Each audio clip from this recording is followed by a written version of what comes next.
Shalom saudara kasih Tuhan, mari kita tunduk kepala kita berdoa. Bapa kami dalam surga, Bapa yang baik, yang kami kenal di dalam nama Tuhan Yesus Kristus, mengurapi setiap kami, menyucikan, menguduskan setiap kami. Tidak henti-hentinya Tuhan, kami ingin mendengarkan firman-Mu, kami ingin bersekutu, kami ingin Tuhan boleh lebih dekat dan semakin dekat dengan Tuhan. Sebagaimana yang Tuhan katakan, bahwa jikalau kami melekat kepada Tuhan, maka kami akan berbuah banyak. Biarlah buah-buah itu menyenangkan Tuhan dan nama Tuhan dipermuliakan. Supaya kami boleh Tuhan menjadi berkat bagi banyak orang. Kami boleh dinikmati oleh keluarga orang tua kami sebagai anak-anak terang, sebagai garam dunia yang memberikan tawa, sukacita, kegembiraan, pengharapan, iman kepada orang di sekeliling kami. Di dalam nama Tuhan Yesus memberkati setiap kami dalam kondisi kesehatan, pekerjaan, rumah tangga, keuangan, apapun Tuhan memberkati. Dalam nama Tuhan Yesus, haleluya, amin. Puji Tuhan, saudara yang dikasihi Tuhan, kalau kita merenungkan satu firman Tuhan, yaitu kita harus belajar untuk melihat. Jangan lagi kita merasa dan percaya bahwa kita mengenal Tuhan. Tapi kita harus meningkatkan dari kita merasa dan percaya, kita meningkatkan bagaimana Tuhan mengenal kita. Mungkin saudara akan bertanya begini, sejak kita belum lahir, Tuhan sudah mengenal kita, betul.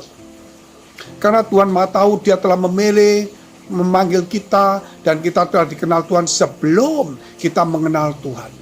Tetapi dalam kenyataan kehidupan kita sehari-hari, bahwa kita yang mengenal Tuhan ini, saudara, kerap kali belajar untuk dikenal Tuhan, artinya lebih dekat lagi, hubungan lebih akrab lagi. Contohnya sebagai rakyat, saudara, tentunya ya kita ini mengenal pemimpin kita, tapi pemimpin kita juga mengenal bahwa itu rakyatnya, bahwa itulah orang yang dipelihara, yang dijaga.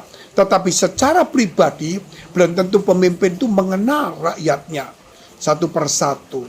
Oleh karena itu, mari saudara, kita bukan saja sebagai umat Tuhan yang dikenal Tuhan, namun marilah kita merajakan Yesus itu di dalam hati kita.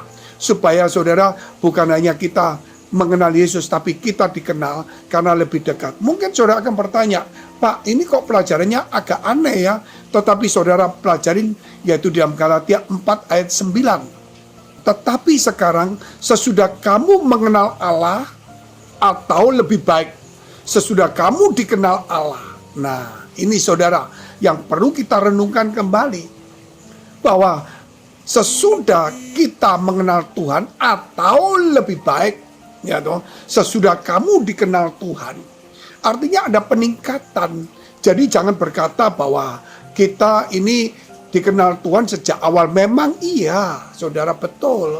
Tetapi saudara, karena Tuhan telah mengenal kita, memilih kita, sehingga kita menjadi anak-anaknya.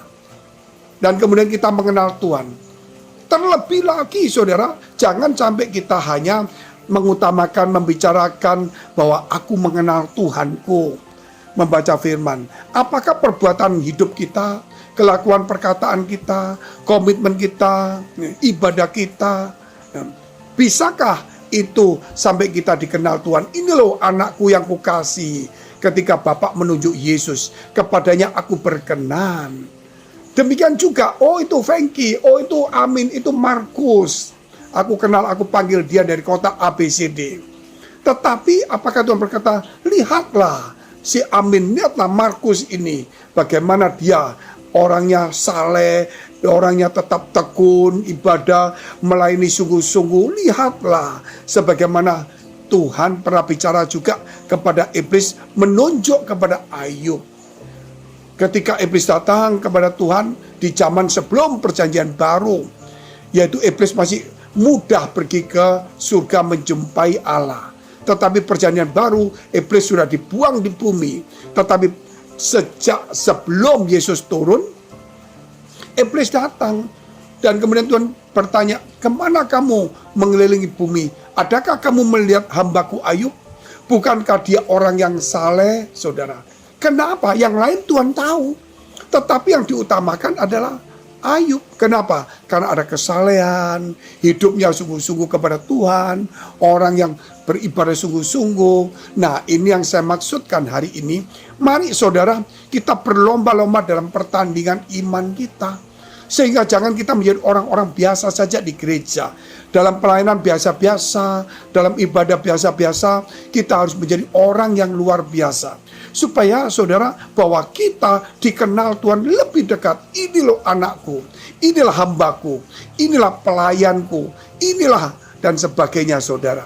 Contohnya juga kalau kita melihat seorang karyawan, saudara, pasti pemimpinnya tahu, oh itu karyawan bagian ini itu. Oh ya, saya mungkin ada kartu namanya iya, karena dia yang pernah menerima karyawan itu. Namun kalau kita melihat suatu hari karyawan itu kerjanya sungguh-sungguh, sampai malam pun dia mau kerja, akhirnya apa yang terjadi? Akhirnya lama-lama si Tuhan ini lihat, oh itu. Akhirnya saudara mulai mengenal lebih dekat lagi. Akhirnya bertanya, kamu kok belum pulang jam 5? Ya Pak, karena kita jaga ini itu. Bagaimana kondisi istrimu? Bagaimana kondisi anakmu? Gajinya tetap digaji saudara, tapi perhatian lebih banyak lagi. Kita demikian, kita dijaga, dipelihara Tuhan. Namun perhatian Tuhan akan lebih banyak lagi. Saudara, salah satu contoh dikatakan bahwa sehelai rambut jatuh pun sudah dihitungnya. Bahwa seorang hamba Tuhan itu sama seperti biji mata Tuhan. Berarti mari saudara, jadi bukan Tuhan mengawasi kita, bukan Tuhan hanya saudara melihat kita, tetapi maukah kita diperhatikan Tuhan, karena saudara hati kita melekat kepada Tuhan. Demikian juga dalam kehidupan kita sebagai pelayan Tuhan. Mari kita lebih dekat kepada Tuhan sungguh-sungguh. Yaitu caranya bagaimana? Kita harus punya komitmen, kita harus sungguh-sungguh mencari Tuhan.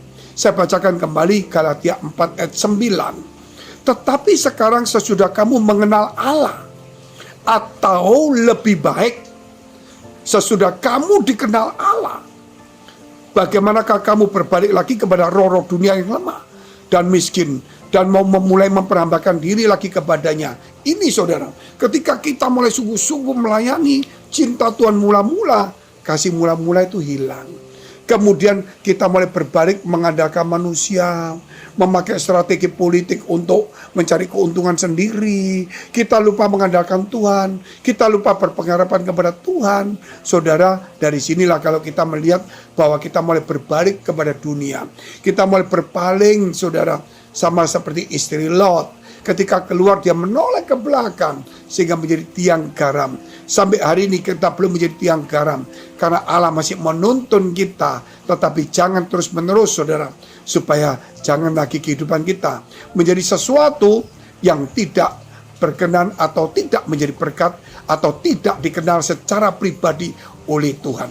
Marilah mendekatkan diri lebih baik supaya kita dikenal Tuhan lebih dekat, dan Tuhan bangga, ini loh anakku, si A ini, dia orangnya kuat, teguh, dan sebagainya. Puji Tuhan, mari kita tunduk kepala, kita berdoa. Bagi saudara yang punya pergumulan, masalah, persoalan, tantangan, saudara, ya dalam pekerjaan, rumah tangga, apa saja, keuangan, masa depan, karir, jodoh, jangan takut. Kalau kita mendekatkan diri pada Tuhan, pasti Tuhan tolong. Dekapkan kedua tanganmu di dadamu. Jika engkau dalam pergumulan kesehatan, tumpangan tanganmu bagian yang sakit, kuasa Tuhan tetap mulai hari ini sampai selama-lamanya. Tidak pernah berubah. Imanmu menyelamatkan engkau.